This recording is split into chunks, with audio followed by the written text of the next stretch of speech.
Hi, everybody. I'm here in Piers, Alberta, and we were just at the Alberta Prosperity Project event. Good to see you, Chris. And you too. Yeah, great to see you. What did you think of the event today? It was awesome. I was happy that there were so many people here.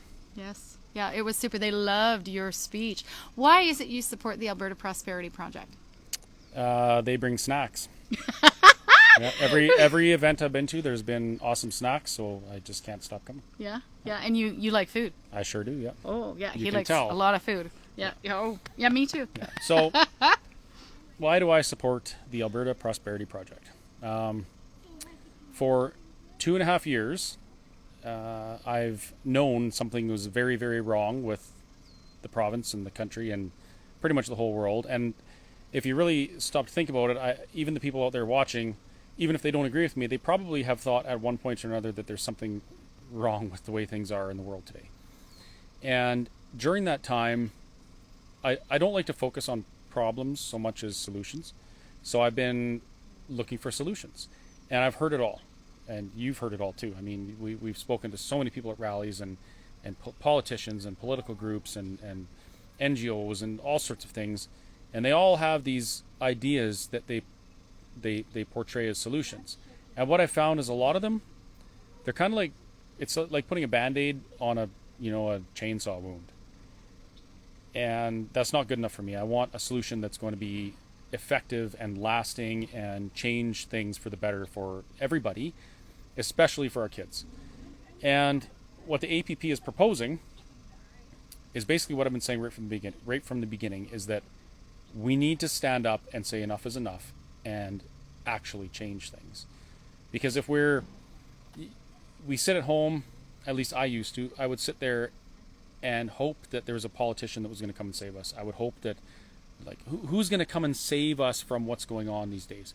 And the entire time, the person that was going to save me is me. And the person that's going to save you is you. And that's just the way it is. So if you want things to change, you have to stand up and be counted as somebody who wants to see change. And if you're worried about being alone, all you have to do is think back to the convoy. People thought they were alone until we saw tens of thousands of people lining the highways in the bitter cold because they felt something was wrong and they want a solution. They're looking for something to hope in. The truckers gave them some hope, and so they stepped out. And they stuck their necks out and showed their friends and their neighbors that they weren't alone. So the Alberta Prosperity Project, their goal is to educate Albertans as to the necessity and the benefits and the path of Alberta independence. And that's the only solution that I've heard that will have a big enough impact and lasting effects. Everything else is, even, let's think about federal politics.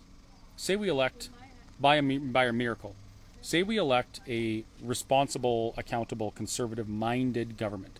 And I say conservative-minded because I believe that nobody should be left behind. So our governments should be, even if it's a conservative government, they should be considering what the left wants. Even if we do that, what happens then? 4 years go by, conservatives eat themselves from the inside out, the liberals take power again, everything goes back to the way it was, and we have this constant cycle of power in which one group is happy and the other group is miserable, and then it flips, and then it flips back, and it's not working. And Alberta's situation in particular, we've been kicked around within Confederation for 116 years. Our wealth in Alberta has been used to enrich the East. Clifford Sifton said it. He said that's why he wanted Alberta in Confederation, and that's what's happened.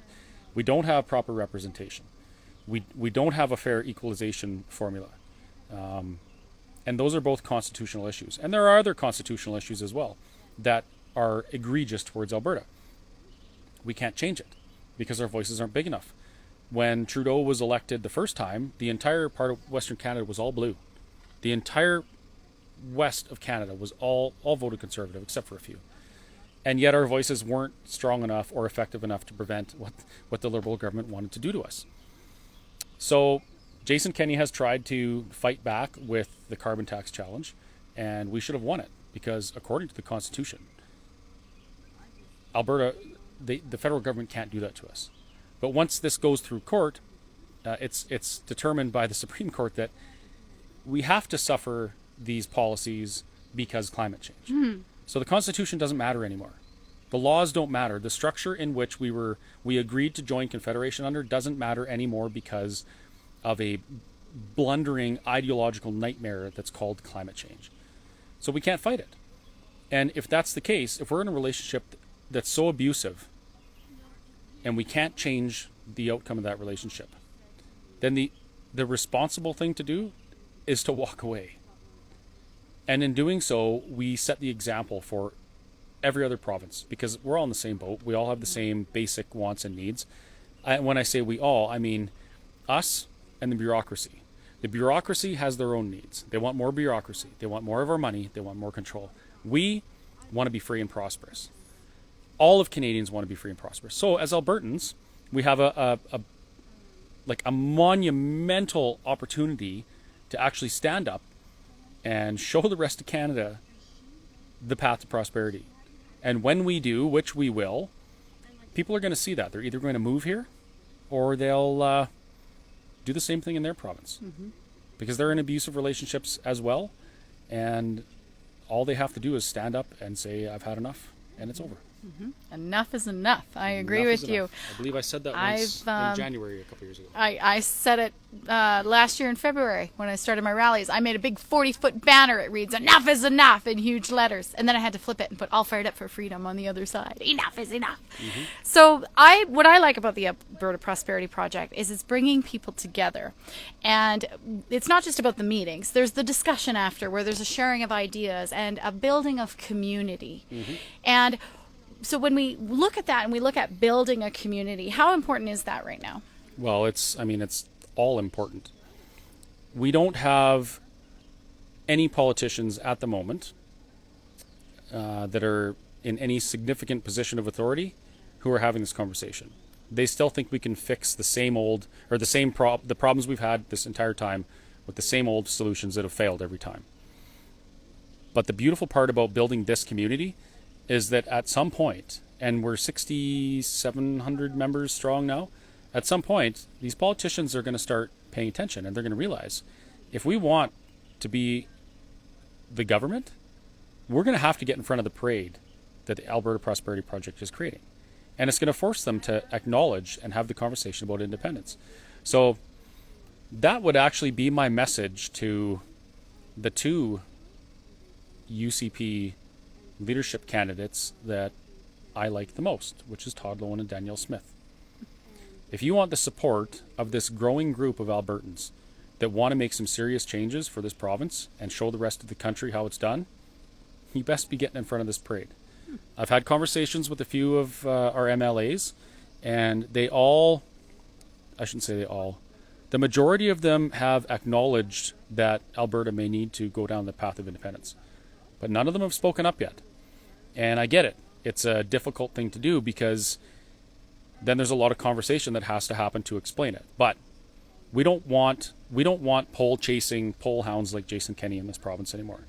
We want leaders who are going to pay attention to what's going on, acknowledge the facts, and they will come to the same conclusion I have, which is Alberta independence is the solution.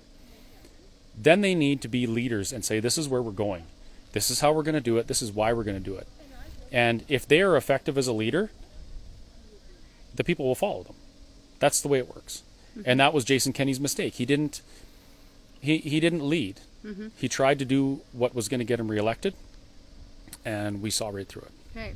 I just want to comment about the abusive relationship analogy and about having the power to leave. So let's just pretend for a moment a scenario where a man is abusing his wife. If he is well aware that she has nowhere to go, no money to leave, and she'll be in hardship without him, he might just keep abusing her because she has nothing to bargain with. But let's say she starts preparing those resources and things. She puts money away in the bank. She plans for a place to go. She's got the means to leave and the wherewithal, the power, the courage. And so let's say one day she confronts her husband and he actually realizes, oh, she could actually leave me. So she now has the power to go. She has leverage. She has leverage. And that gives her power. And then suddenly that might be a wake-up call for someone who's been a bully, someone who's been abusive, to take a step back and go, oh, I thought I could get away with anything I wanted. Turns out I can't. And so then they got to take a step back and actually negotiate. So if that husband truly wanted to keep her around, he would have to offer something and actually keep his promises. Chances are he's done that before, though. Broken promises, you lose trust. But now we come to the table, and then it very well might leave. She leaves and maybe comes back. Who knows, right? I see where you're going with So what I'm trying to say is, there are Albertans that are concerned about leaving Canada. There's a lot of emotion for Canada, especially now after the Freedom Convoy. We love the country. We love each other. I even love people from Quebec. They're awesome. Because of the crazy, Freedom but Convoy. they're awesome. I love them.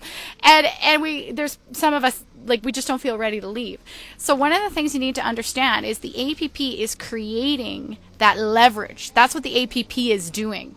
And then if we get the deal with Ottawa that we want, we'll consider staying. But if it's not a sweet enough deal, well...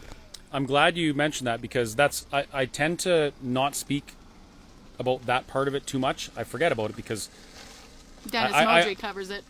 No, it's because I don't see the Canadian federal government having a conversation or offering Alberta a deal that would be beneficial enough to Alberta to do this. So I don't talk about it much, but you're absolutely right. This isn't like we elect an independence-minded government and boom, we're not in Canada anymore. This is we elect an independence-minded government, we take back all of the authorities we are lawfully and legally entitled to as a province, and that's, CPP, the police force, the Taxation, Alberta Revenue Department, EI. all of those types of things. Whatever we can take back under the Constitution, we do that. And then we have, in a set amount of time, we have a referendum on independence. And a successful referendum is the only leverage Alberta could ever have to improve its position within Confederation. That's it. Kenny is a smart guy. He is an extremely astute politician. And if anybody could have won a carbon tax challenge for Albertans, it would have been Jason Kenney. But he couldn't. And that tells me that these constitutional issues that are egregious towards Albertans cannot be changed. However, if we had the leverage of a successful referendum and we began negotiations with the federal government, there is the slim possibility that we may get what we want. We may get what we need to be free and prosperous. And at that point, that would be wonderful. Then we don't have to be an independent nation. We could continue to remain within Confederation in a mutually beneficial relationship, and that's great for everybody. That also shows the other provinces what they can do to improve their positions. Because in Canada, it's not that we have a government problem, but we have two levels of government problem. It's not just one government that's taking a little bit too much. It's two governments. And the federal government is the worst offender. Because not only now are they taking our wealth and our prosperity, but now they're taking our rights and our freedoms away. And that is not cool for any province. So you're absolutely right. For those people who don't want to, leave Confederation, there is an opportunity to stay in Confederation and get a better deal. But the only way is with the leverage of a successful referendum. Yeah. Yeah. Thank you for that. So last question then is, when in your speech earlier, you talked about being the change you want to see in the world. And so from an individual basis, each of us as individuals, how do you apply that statement? Be the change you want to see in the world. Well, I guess one example I can use is if you don't buy into, for example, say, I'm not going to say what restrictions, but any restrictions that the government places on you that you feel are tyrannical and are violating your rights and freedoms, then don't participate. If you believe that we should be freer, then live free. If you believe that your face shouldn't be covered by something, then live like that. It's very simple, and there will be consequences, because when you act out against a tyrannical government, they're going to try and punish you. And that's part of it. But we are only as free. We're only as free as we live, right? So, if you want to see that change, you have to do it. And when it comes to changing the structure of where you're living, if you want to see that change, then you have to do it. You have to use your voice. You have to show up. You have to bring more people, and you make it happen. It's I shouldn't say it's simple, but it is as simple as that. Thank you. Thank you for being an inspiration. You're an inspiration to me. You're one of the reasons I've been rallying since February 2021. That means you're one of the reasons I got 10 tickets. I got 10 tickets for rallying, just exercising my sacrosanct right to protest in 6 towns in Alberta. And actually, I have court on Wednesday. So I'm going to invite you to court. I know you go to Pastor Artur Pawlowski's court and stuff, but I'll invite you Wednesday. I know you're busy. So I'll invite you guys. Come to Westlock Wednesday. I have court in person in Westlock. And if you want, you can bring your freedom vehicles, your freedom signage, and come hang out in Westlock for the day. What I think is really important right now is that freedom-minded people support one another. And something else I think is important is that if you are in need of support, reach out. So wouldn't you agree? I would agree. And I think that was a bit of a challenge saying, oh, you're too busy. Are and you? I would love to come up there and be there and support you in that. The problem I'm dealing with right now is I also have a business. Oh, right. And I forgot. I just thought you were a freedom fighter. No, throughout this whole thing, I've also been trying to keep my business going and see my children once a month, right? So right now I don't have enough cooks. So I want to get out here and do more things like this and be back and forth all over the province doing things, but who's going to cook? So Jessica and I were talking about that on our way up. I might actually look for somebody to come in and maybe operate the cafe for me so I can spend more time doing this stuff. Or maybe by some miracle I'll find some cooks that can handle a very busy kitchen and I'll have more time to do this stuff because I know how important it is, but it's really a matter of a survival. You know, I have my short-term survival, which is earning a living and keeping my business going, but then I have to consider my long-term survival, which is the future of our province and of our country. And it's a tough balance. Speaking of the Whistle Stop Cafe, tell us about what's happening next weekend. I have no idea. What's happening? Oh, there's an APP event at the Whistle Stop Cafe. Yes. Didn't you know? Yes, there is an APP event there. So we're going to have a barbecue. We may have a band playing there. What's the name of the band again, Benita? Do you know who's singing?